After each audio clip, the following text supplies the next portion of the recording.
আমরা বিএসটিআই থেকে মোবাইল কোর্টে আসছি। হ্যাঁ, আচ্ছা, আমাদের ম্যাজিস্ট্রেট স্যার, আমাদের আপনাদের যে এই যে প্রোডাক্ট তৈরি করছেন, হ্যাঁ, এটা হচ্ছে বিএসটিআই এর একটা ম্যান্ডেটরি প্রোডাক্ট, যেটা বিক্রয় বিতরণ করতে হলে লাইসেন্স নিয়ে করতে হয়।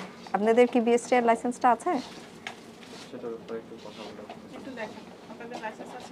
হ্যাঁ, সেটা থাকলে আমাদেরকে একটু দেখান। যে রং করতেছেন যে সাদাটার উপরেই নাকি? সাদার উপরে। এখন এটা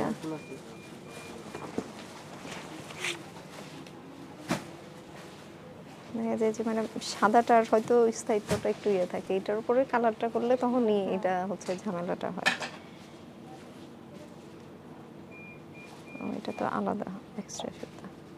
আপনারা যখন একটা প্রতিষ্ঠান তৈরি করবেন, প্রতিষ্ঠানের তৈরি করার পিছনে কিছু নিউ রুলস রেগুলেশন মানে চলতে হয়।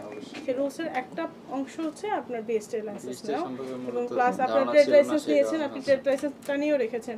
নিশ্চয়ই ট্রেড লাইসেন্স নেওয়াটা আপনাদের নিয়মের মধ্যে পরে দেখে করেছেন। এটাও আপনার নিয়ম, দায়িত্ব না, এটা আপনাদের নিয়ম, রুলস।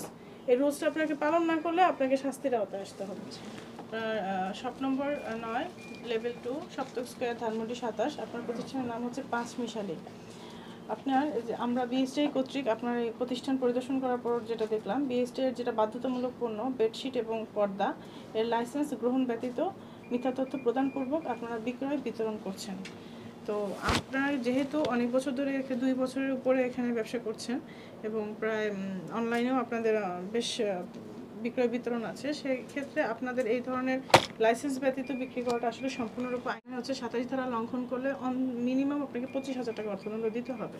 তো আপনার অনুরোধের ভিত্তিতে আমরা এটাকে একটু কনসিডার করেছি, সেই জন্য এটা আমরা 30 ধারায় নিয়ে এসেছি, যেখানে বলা আছে আপনাকে এই আইন, সরকারের আইনটা মিথ্যা তথ্য প্রদান করলে বা অমান্য করলে 30 ধারার শাস্তি অনধিক 1 বছর কারাদণ্ড অথবা অনধিক 50,000 টাকা অর্থদণ্ড, তবে 10,000 টাকার নিম্নে নয় বা উভয় দণ্ডে দণ্ডিত হবেন।